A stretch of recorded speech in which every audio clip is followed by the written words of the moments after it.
So this is obviously sponsored by the Church of Jesus Christ of Latter-day Saints. So is it open to anybody and everybody? We're an open door. We have had the missionaries and sisters bring investigators in, and and so it is based off gospel principles, but it is open to whoever is willing to come, and you don't have to participate. You can always just sit there. Okay, so that's a good thought. Do most participate? Do most not participate? We Everybody. I A mean, little bit of both. it's pretty much everybody participates.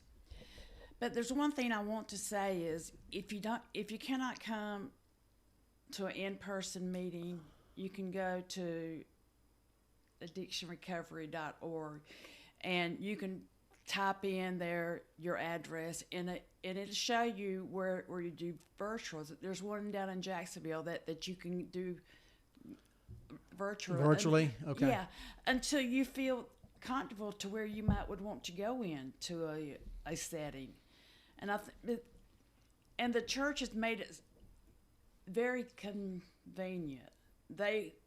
Because our Savior wants us to Right. do good. Yeah. Yeah. He's got all the steps here for us.